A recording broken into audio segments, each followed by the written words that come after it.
lifetime he won't do that is very, very troubling. But the big picture is not this one guy. You have the NRA that's poisoned our debate. 87% of their members agree that we should do something different, and they're more interested in keeping the money coming from big weapons manufacturers than listening to their own members. So James, you're from this area. What do you think about that and what Van is saying? Well, first of all, I would like to do a quick shout out to the cops that stopped this shooter for the first time. A lot of people don't realize they're an active shooter. These cops have to go in, and they got a 40% chance of getting shot. So they're heroes too, along with Charles Mintz. But Amen. Talk about what happened I agree with Sheriff Hanlin.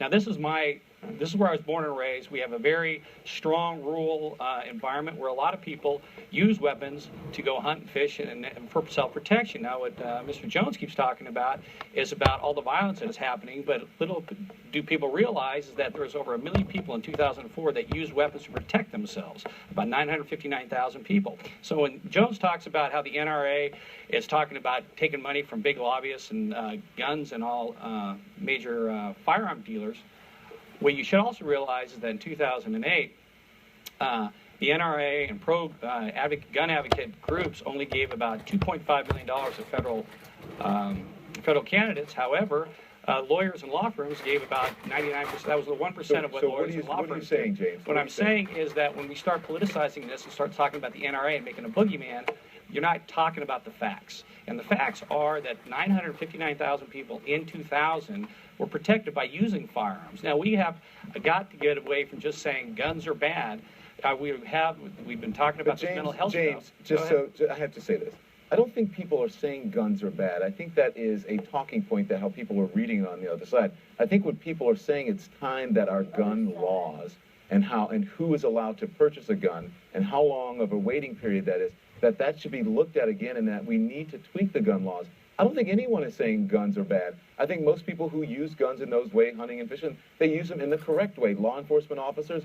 So I think that your logic is flawed by saying, you're putting a blanket statement on it by saying that most people are saying guns are bad. No one is saying guns are bad. Well, what everybody's saying is reasonable gun control. So what is that? What is the plan that President Obama That's what we need to talk about. Right, One thing we should also talk about, too, that people have been talking about is the mental health. Why can't people cope anymore? That's one thing we should really talk about, is that what is wrong with these individuals that can't cope, that they have to rely on shooting people? I mean, you see this with the internet, the Facebook, all the social media. And so when we talk about gun control, what is it? We have 271 federal gun laws. So what is it, Dan, then? What is reasonable gun control? What does that look like?